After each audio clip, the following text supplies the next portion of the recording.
Welcome students again. आज मैं आपको पार्ट्स ऑफ स्पीच के बारे में बताने वाला हूँ। और पार्ट्स ऑफ स्पीच एक बहुत ही महत्वपूर्ण पार्ट है। पिछले वीडियो में मैंने पार्ट्स ऑफ स्पीच को पहचानना बताया है और कुछ बच्चों ने इसे बहुत ज़्यादा पसंद किया है और इसके लिए कॉम्प्लीमेंट्स भी किए हैं। I am very happy to see your compliments. तो मैं आपको ये कहूँगा कि आज का जो पार्ट है, जो पार्ट्स ऑफ स्पीच के बारे में जो बहुत सारे जो भ्रम है आपके अंदर, वो आज मैं क्लियर करने वाला हूँ। दूसरी बात मैं ये कहूँगा कि बहुत सारे टॉपिक ऐसे हैं जिनको मैंने अपने YouTube चैनल पे डाला हुआ है, तो आप लोग वहाँ भी जा कर के देख सकते हैं और सब्सक्राइब भी कर सकते हैं, कमल जैन इंग्लिश क्लासेस। आज हम आपको जो पार्ट्स ऑफ स्पीच के अंदर जो पार्ट्स होते हैं उनको बता रहा हूँ। बहुत से स्टूडेंट्स हैं इसमें बड़े कन्फ्यूज रहते हैं कि आर्टिकल को पार्ट्स ऑफ स्पीच कहा जाए या ना कहा जाए। जैसा कि पिछले वीडियो में एक बच्चे ने कमेंट भी किया है, इसने कम्प्लीमेंट किया है कि सर उसके जो टीचर हुआ करते होंगे उन्होंने पार्ट्स ऑफ स्पीच के अंदर आर्टिकल को भी बताया। पर ध्यान दीजिए, article is not the part of speech. Article को हम ये कह सकते हैं कि वो एक एडजेक्टिव है। इसलिए मैंने आपसे बोला है कि आर्टिकल को मैंने अपने YouTube चैनल पर बहुत अच्छी तरह से इसका वीडियो डाला हुआ है। अगर आपके पास वक्त है तो आप जरूर उसको देखिएगा, उसके बाद ये सारे कंसेप्ट क्लियर होंगे। तो अब हम चलते हैं पार्ट्स ऑफ स्पीच के एक एक पार्ट के बारे में। अगर हम पार्ट्स ऑफ स्पीच को सीधे सीधे बताएं तो इतना इंटरेस्टिंग नहीं होता। अब तक आपने जो पढ़ा होगा उसमें भी उससे भी बेहतरीन तरीके से आज मैं पार्ट्स ऑफ स्पीच को पढ़ा रहा हूं। और इसके अंदर जो पार्ट्स ऑफ स्पीच जो होते हैं वो 8 होते हैं और इनको मैंने रिलेटिव्स यानी रिश्तेदारी के माध्यम से जोड़ा है। हम ये कह सकते हैं कि जैसे हमारा एक घर होता है, इसके अंदर मेंबर्स रहते हैं, उसी प्रकार से पार्ट्स ऑफ स्पीच नाम का एक घर है और इस घर के अंदर कुछ मेंबर्स रहते हैं जिनमें जो मेन मेंबर है, चीफ मेंबर है, वो आपके फादर हैं। और फादर, अगर किसी के फादर की डेथ हो गई है तो फादर की जगह उस घर का चीफ मेंबर मम्मी नहीं होती बल्कि उसका बेटा माना जाता है। उसके कंधों पर ही जिम्मेदारी मानी जाती है। हालांकि चाहे वो कितना भी छोटा हो फिर भी उस घर के मुखिया के रूप में उसके बेटे को ही माना जाता है। तो हम ये कह सकते हैं कि पूरे के पूरे परिवार का सबसे बड़ा मेन जो सदस्य है वो नाउन है और नाउन के बाद दूसरा यानी नाउन की जगह लेने वाला व्यक्ति है वो उसका बेटा यानी प्रोनाउन है। तो हम इसमें कह सकते हैं कि प्रोनाउन की जो डेफिनेशन है वो क्या है। प्रोनाउन,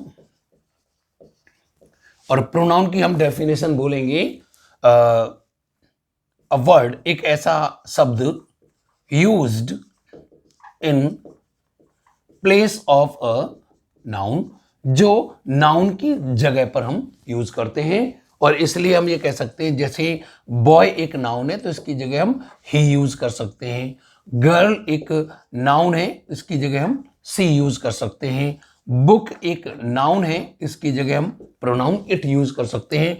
अगर ये प्लूरल हो जाते हैं, जैसे बॉय का बॉयज हो जाता है तो इसका प्रोनाउन दे हो जाता है। इसी प्रकार से अगर बुक का प्लूरल बुक्स हो जाता है तो इसका भी प्रोनाउन दे हो जाएगा। तो जो नाउन की जगह पर यूज किए जाते हैं उन्हें हम कहते हैं प्रोनाउन। तो पहला डेफिनेशन आपने प्रोनाउन की पढ़ी, word use in place of a noun.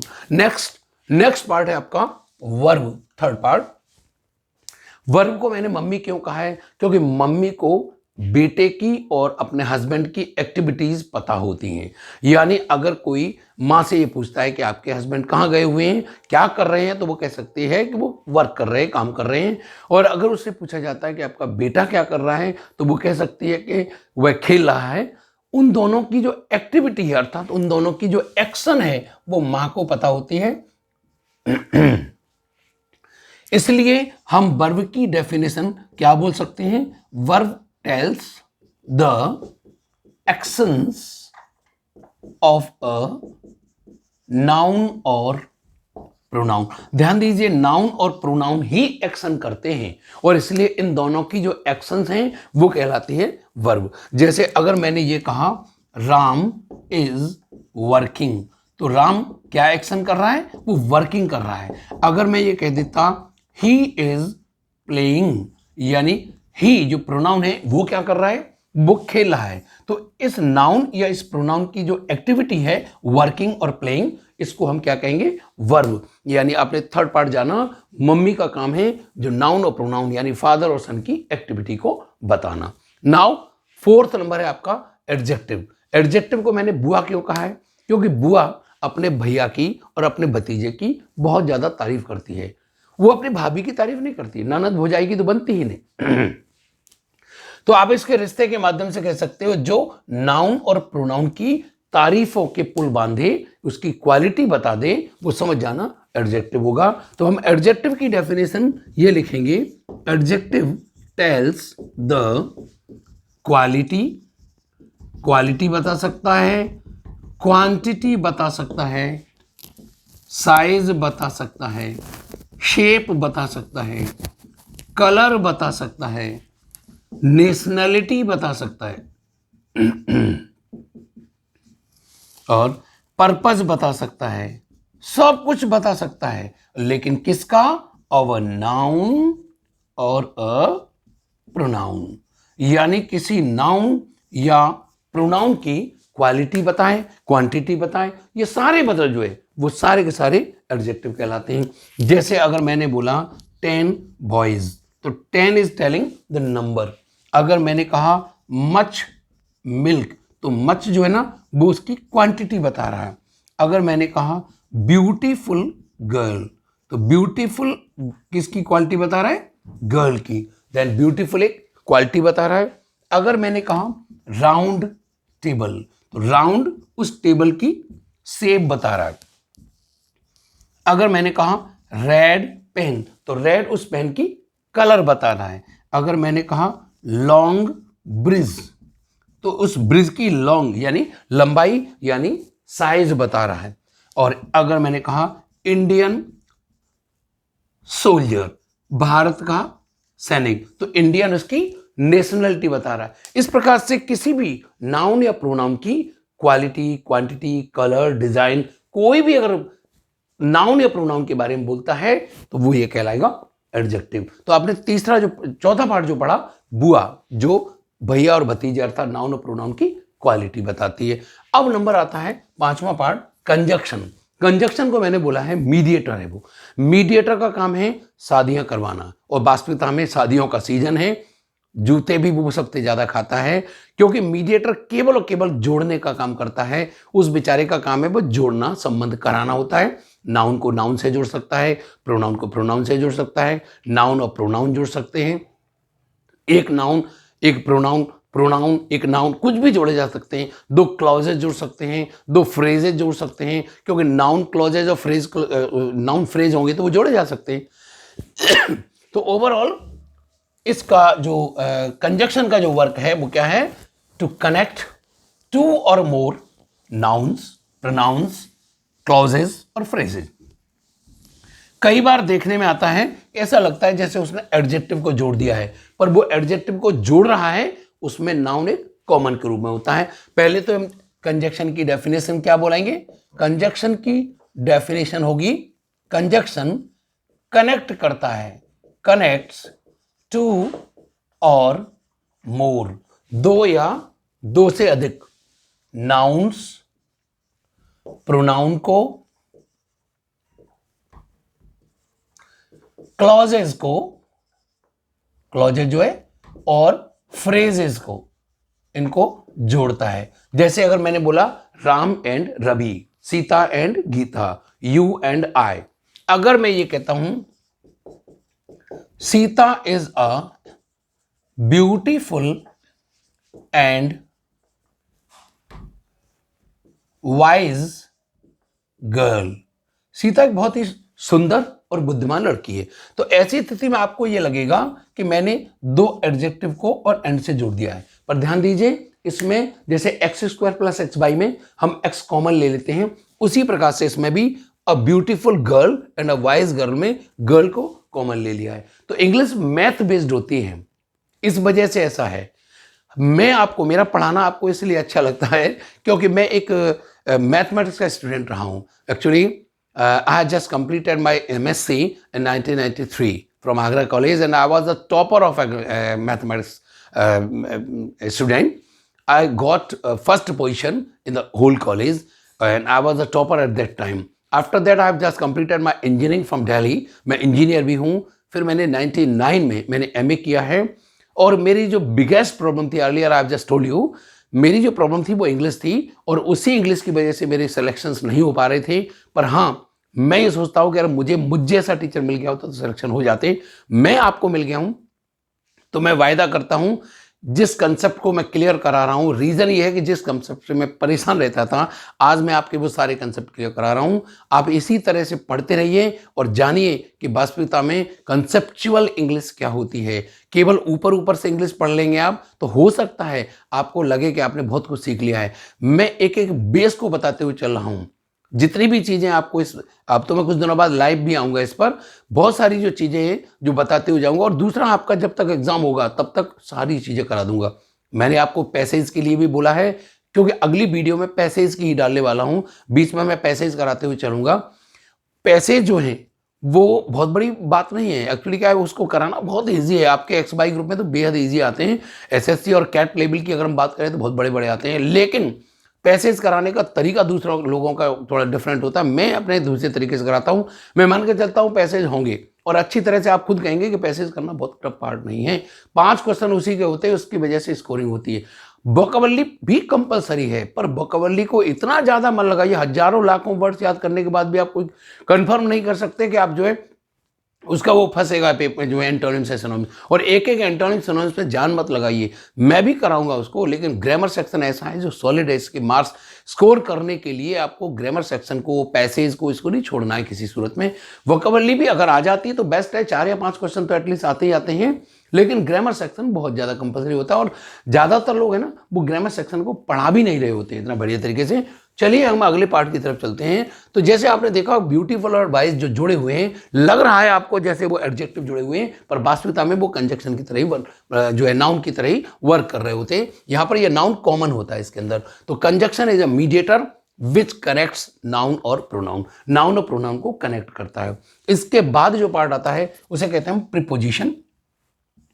Preposition को मैंने कहा वह एक सर्वेंट होता है, नौकर होता है। आप भी जानते हो, मम्मी को ये तो पता है कि फादर और सन कर क्या रहे, इन दोनों की एक्टिविटी पता है, पर इनकी पोजीशन यानी ये कहां गए हैं ये नौकर को पता है। इसलिए हम प्रीपोजिशन की डेफिनेशन क्या बोलेंगे, प्रीपोजिशन को हम 2 टुकड़ों में बांट देते हैं, प्री और पोजीशन। प्री यानी आगे लग जाए और पोजीशन बताए, यानी कोई ऐसा वर्ड, शब्द जो पोजीशन तो बताए, ऊपर है, नीचे है, बगल में, इधर उधर, जो भी चीज है, और वो ध्यान रखना वो नाउन के पहले लगना चाहिए। तो हम ये कह सकते हैं कि preposition tells the position of a noun और प्रोनाउन, नाउन और प्रोनाउन की पोजीशन बताता है, एंड केप्ट बिफोर देम, और उनके पहले रखा जाता है। ध्यान रखना, अगर प्रपोजिशन को प्रपोजिशन कहना है तो वो नाउन के ही पहले होनी चाहिए।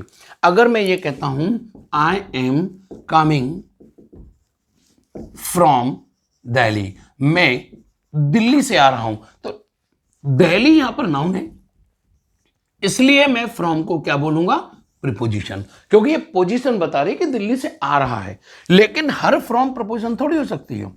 अगर मैं आपसे कहता हूं where are you coming from, और आपसे ये पूछा गया कि इसमें फ्रॉम क्या है, तो most of the student, even teacher, वो भी इस फ्रॉम को प्रपोजिशन कहते हैं। वैसे तो मैंने आपको बताया है कि कोई भी वर्ड जब तक एक सेंटेंस में अप्लाई नहीं होता तब तक उसको बारे में कुछ नहीं बोल सकते। जैसे मैंने अगर आपसे पूछा बताइए फैन क्या है, तो आप ये मत कह दीजिए कि पंखा होता है। फैन माने तो प्रशंसक भी होता है। अगर मैंने कहा I am the fan of Akshay Kumar, तो मैं अक्षय कुमार का प्रशंसक हूं, मैं पंखा थोड़ी हूं उसका। लीव माने छोड़ना भी होता है, लीव माने पत्तियां भी होती है, लीव माने छुट्टी भी होती है। तो वर्ड के यूज करने पर डिपेंड होता है, उस वर्ड को सेंटेंस में लगने के बाद हम कह सकते हैं कि वो क्या है।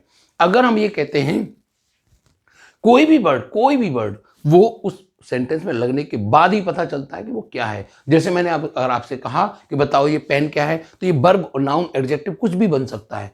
जैसे आपने इंटरमीडिएट में अगर यूपी बोर्ड से बिलोंग करते होंगे तो पहला लेसन था पेन पैल, पत्र मित्र, जिसमें वो एलिस को पत्र लिखता है अमेरिका की, आपने स्टोरी में, शॉर्ट स्टोरी में पढ़ा होगा। तो पेन पैल में पेन है ना, वो एडजेक्टिव का वर्क करता है वहां, और पैल है वो नाउन है, तभी तो उसको बोला पेन पैल। अगर मैं पेन को वर्ब बना देता हूं तो हम इसमें ईडी या आईएनजी लगा सकते हैं। जैसे ये स्टोरी है वो मुंशी प्रेमचंद के द्वारा लिखी गई है, तो लिखी गई के लिए रिटन तो बोलते ही, इसकी अपेक्षा आप ये बोल सकते हो this story is written by Munshi Premchand. इसी प्रकार से this story is penned by, penned ED लगा रहे तो दैट मीन्स वर्ब बना दिया हमने।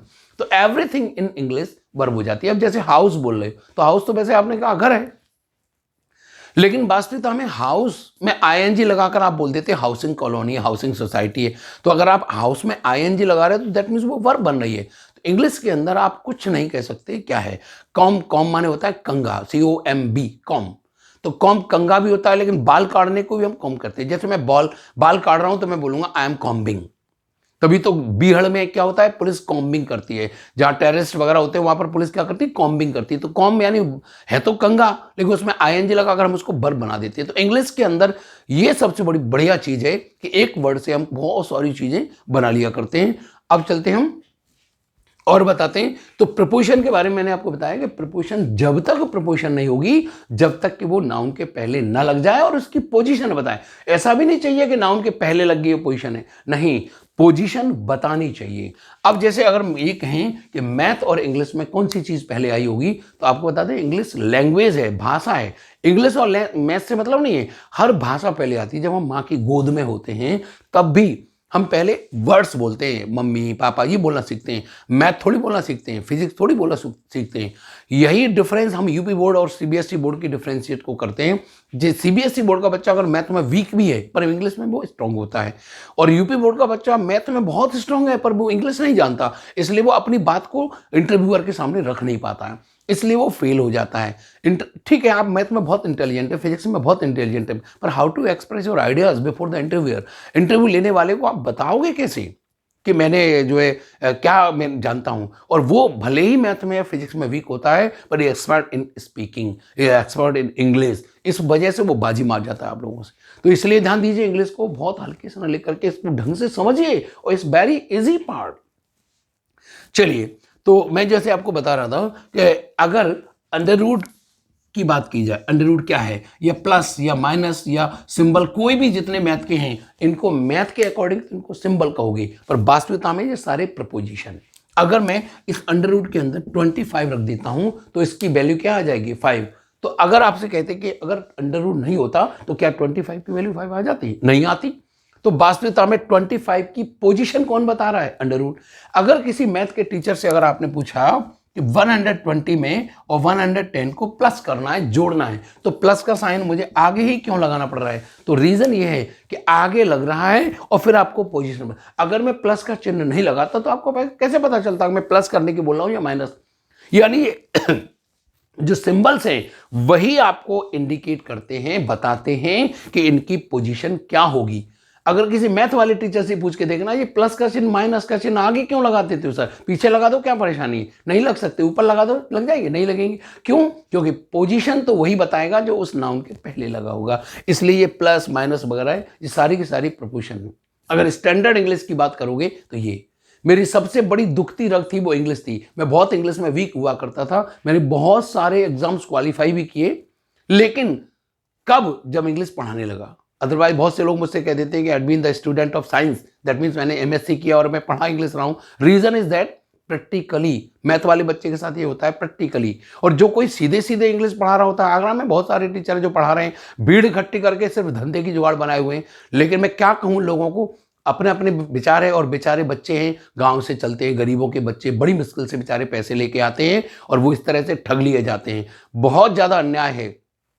अंतरात्मा इन टीचर्स की मर चुकी है, सिर्फ और सिर्फ पैसे कमाने के लिए किसी को भी वो बलि का बकरा बनाने को तैयार रहते हैं। मेरा सोचना ये है कि आप इस पर जुड़े रहिएगा। मैं आपके सारे कंसेप्ट क्लियर, अगर आप आगरा से बिलोंग करते हैं तो भी मैं आपको बोला हूँ, कहीं भी पढ़ रहे हो इट डजंट मैटर, लेकिन मैं आपको बोला हूँ अगर आप इंटरेस्टेड होते कंसेप्चुअल बेस पढ़ने के लिए तो आप जरूर मेरे चैनल को सब्सक्राइब भी कीजिए और इसको भी देखते रहिए। जो जॉइन इंडियन नेवी चैनल है, इसमें बहुत सारी चीजें मैं बताने वाला हूं, क्योंकि मैंने इस चैनल में पढ़ाने के लिए आया ही इसीलिए हूं कि ज्यादातर दूर दूर तक बसे हुए बच्चे, उनको प्रॉब्लम्स नहीं हो पा रही, उनको जो बेचारे नहीं पढ़ पा रहे या उनको इस तरह से कंसेप्चुअल नहीं, कितने भी पैसे बर्बाद करने के बाद भी वो ऐसा नहीं हो पा रहा।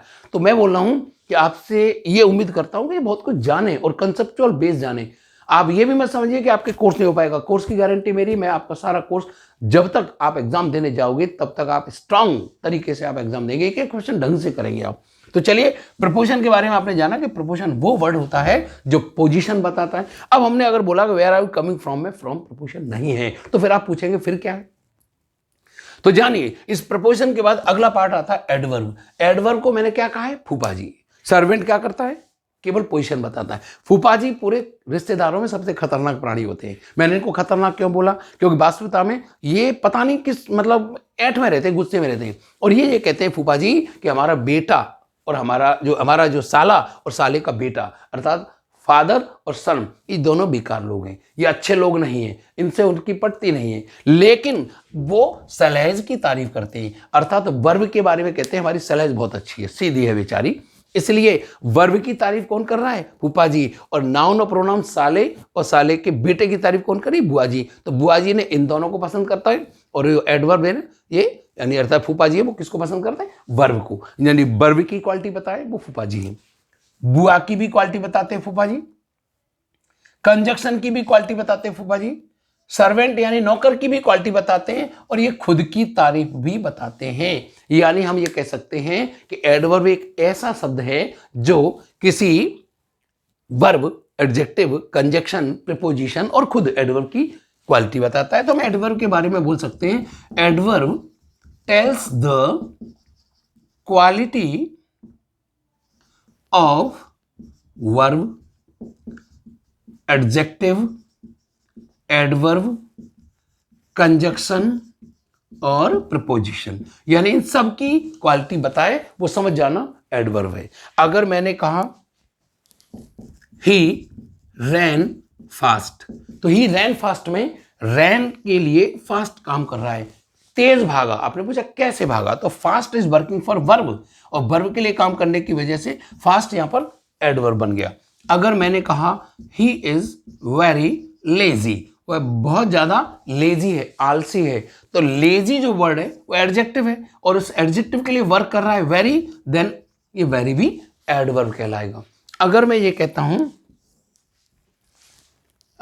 He is very very lazy, बहुत बहुत लेजी है, तो आप लेजी एडजेक्टिव है, वेरी एक एडवर्ब हो जाएगा, और एडवर्ब के पहले एक और एडवर्ब वेरी भी एडवर्ब है, क्योंकि एडवर्ब के लिए वर्क करने वाला भी एडवर्ब होता है, और कंजक्शन और प्रपोजिशन के लिए भी वर्क करता है। अगर हम यहां पर थोड़ा सा देखो, जगह बना के बताते हैं। अगर मैंने कहा ही केम जस्ट, देखिए थोड़ी सी जगह, ही केम जस्ट बिफोर रबी, वह रबी के ठीक पहले आया। तो यहां पर बिफोर है ना, वो रबी के पोजीशन बता रहा है, क्योंकि रबी एक नाउन है, नाउन की पोजीशन बता रहा है, इसलिए बिफोर क्या कहलाएगा, प्रीपोजिशन। और ऐसी स्थिति में बिफोर के लिए जस्ट काम कर रहा है, तो ये एडवर्ब। तो प्रपोजिशन के लिए भी वर्क कर सकता है। अगर हम एडवर्ब की बात करें, कंजक्शन की बात करें, तो देखिए जरा, हम बोल सकते हैं he came just after Rabi had gone, जब रबी जा चुका था तब वो आया। तो ऐसे इसमें ही केम एक क्लॉज है, और रबी हैड गॉन ये भी क्लॉज है, और इन दोनों क्लॉज को जो आफ्टर है ना, वो कंजक्शन के रूप में जोड़ रहा है, और कंजक्शन के पहले जस्ट लगा है, तो ये एडवर्ब का काम कर रहा है। तो यानी जो एडवर्ब है वो नाउन और प्रोनाउन को छोड़ करके बाकी सबकी क्वालिटी बताता है। तो एडवर्ब नाम के जो फूफा जी। अब अगर ये कहूं तो where are you coming from में फ्रॉम किसके लिए वर्क कर रहा है, तो फ्रॉम जो है ना वो इस वेयर के लिए वर्क कर रहा है, और वेयर एक एडवर्ब है।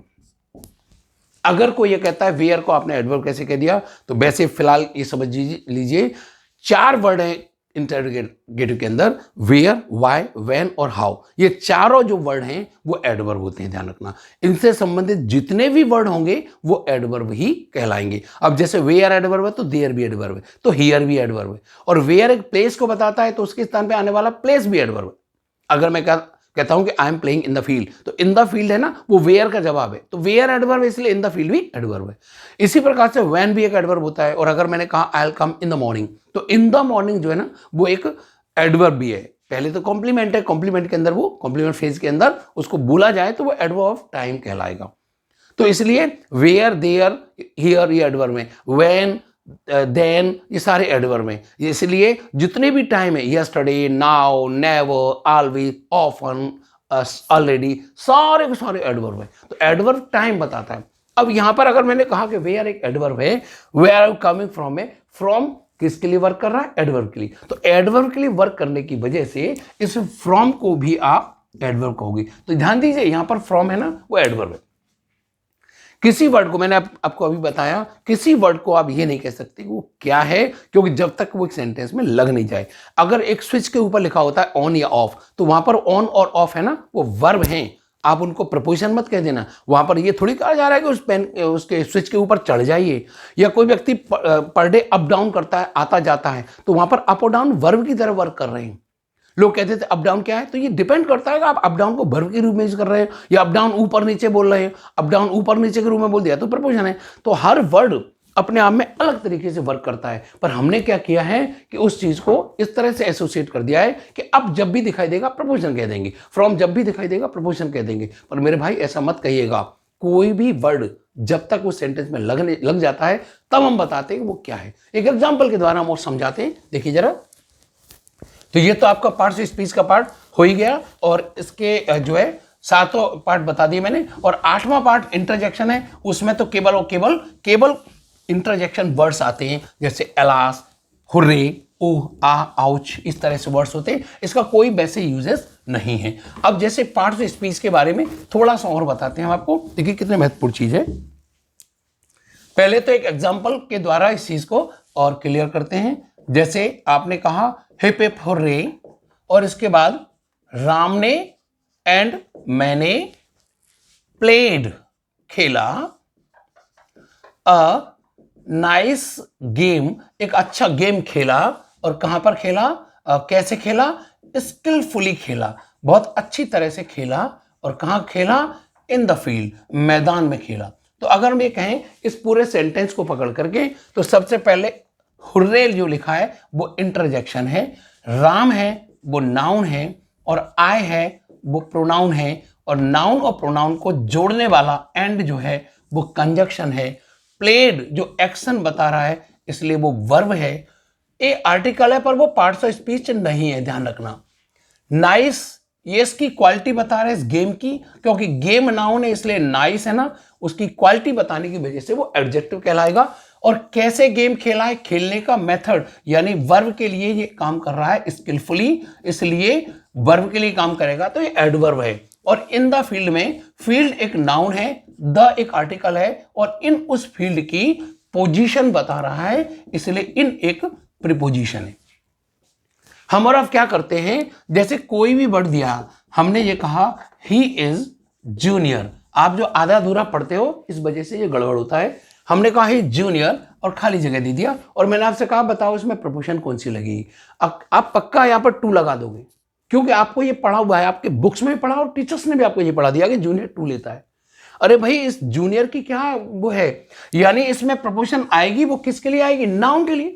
और अगर मैंने नाउन ही नहीं लिखा है तो प्रपोजिशन क्यों आएगी। और चलो अगर मैं नाउन लिख भी देता हूं तो हमें ये कैसे कहते हैं कि टू ही आएगी, क्या पता कौन सी प्रपोजिशन लगाने वाले हैं। और अगर आपने ऐसे पढ़ रखा है कि जूनियर तो टू ही लेगा, तो ये गड़बड़ कर दिया आपने। अगर मैंने ये कहा ही इज जूनियर और फिर लिख दिया 5 years, तो आपको कैसे बताएं कि जूनियर से हमारा कोई मतलब नहीं है। अगर ईयर्स दिए होंगे तो बाय लगेगा। अगर मैंने लिख दिया द ऑफिस, तो वो ऑफिस में जूनियर है तो इन लगेगा। अगर मैंने कहा इस कार्य के लिए जूनियर है, कार्य के लिए, तो मैं फॉर भी लगा दूंगा। अगर मैंने कहा आज से जूनियर है तो फ्रॉम लगा दूंगा। और अगर मैं मुझसे जूनियर है तो टू लगाऊं। तो आप आधा अधूरा क्यों पढ़ते हो, आप ये पढ़ो ना कि एक इंसान की तुलना इंसान से हो तब जूनियर के बाद टू आता है। पर जूनियर से प्रपोजिशन का कोई लिंक नहीं है, इन सभी प्रपोजिशन का लिंक उस नाउन से है। आप गलत तरीके से पढ़ लेते हैं कि जूनियर टू लेता है, फॉन्ड है वो ऑफ लेता है। और आपकी बुक्स में भी लिखा है bird follows preposition, bird follows preposition. Preposition तो वर्क नाउन के लिए करती है, अगर नाउन नहीं आया तो प्रपोजिशन लगेगी भी नहीं। मैंने कहा मैं शौकीन हूं तो आई एम फॉन्ड, और मन लगा देना। अगर मैंने कहा कि मैं क्रिकेट का शौकीन हूं तब आप बोलेंगे I am fond of cricket. इसी प्रकार से अगर मैंने आपसे पूछा कि बताइए आफ्टर क्या है, तो आप ये नहीं कह सकते कि क्या है, ये लगने के बाद पता चलेगा। जैसे पहला सेंटेंस मैंने बोला ही केम आफ्टर रवि, वह रवि के बाद आया, तो रवि के बाद यानी उसकी पोजीशन बता रहा है। तो रवि अगर नाउन है तो आफ्टर क्या बन जाएगा, प्रीपोजिशन। यहां पर आफ्टर प्रपोजिशन बोल रहा है। अगर मैं ये कहता हूं ही लुक्स आफ्टर रवि, मैं वह रवि की देखभाल करता है। तो यहां पर लुक्स आफ्टर एक वर्ब की तरह काम कर रहा है। यहां पर रवि के बाद नहीं, देखभाल करता है तो लुक आफ्टर माने देखभाल करना, तो वर्ब बन गई आफ्टर। तीसरी कंडीशन में यहां मत ये मत समझना कि नाउन के पहले आया, पहले बात कुछ नहीं होता है, उसके लिए वर्क करना चाहिए, उसकी पोजीशन बताना चाहिए। अगर मैंने ये कहा he came after Ravi had gone, जब रवि जा चुका था तब वो आया, तो ऐसे स्थिति में ही केम एक क्लॉज है, रवि हैड गॉन एक क्लॉज है, तो आफ्टर यहां पर कंजक्शन का वर्क करने लगेगा। अगर मैंने कहा what will be the after condition, after condition क्या होगी, तो यहां पर द आफ्टर कंडीशन में कंडीशन एक नाउन है, द आर्टिकल इस नाउन के लिए लगा है, तो इन दोनों के बीच वाली स्थिति में इसको मैं एडजेक्टिव बोलूंगा। और एक लास्ट पांचवी कंडीशन देख सकते हो, पांचवी condition what will you do after, what will you do after, तुम बाद में क्या करोगे। अब हमने कहा कि बाद में क्या करोगे, तो after is working for do, और डू एक वर्ब है, वर्ब के लिए काम करेगा, तो यहां पर आफ्टर एडवर्ब हो जाएगा। तो किसी भी वर्ड के बारे में हम ये नहीं कह सकते कि ये क्या है, क्योंकि एक सेंटेंस में लगने के बाद ये वर्क करता है। तो आज आपने पार्ट्स ऑफ स्पीच की डेफिनेशन पढ़ी, पार्ट्स ऑफ स्पीच क्या होते हैं ये पढ़ा। इसके बाद एक वीडियो में पार्ट्स ऑफ स्पीच के लिए और बनाने वाला हूं, जिसमें कि एडजेक्टिव वगैरह इसको किस तरह से बनाते हैं, इसका रेडीमेड मेथड क्या है, चुटकियां बजाते इसका आंसर आ जाएगा आपका। दूसरा, इस पार्ट को करते समय आपको बहुत सारी चीजें हैं वो मिलेंगी। एक्सरसाइज अपनी बुक से वगैरह से करते रहिएगा, जो प्रॉब्लम्स आती हैं वो जरूर बताते रहिएगा। आप कमेंट में भी बोल सकते हो, मैं आपकी प्रॉब्लम सॉल्व करूंगा, पर माइंड मेकअप करिए मुझे पढ़ना किस तरह से है। अगर आप मुझसे ये कहेंगे सर हल्का हल्का पढ़ाइए, तो मैं हल्का पढ़ा दूंगा, तो जो अब तक होता आ रहा था वही होता रहेगा।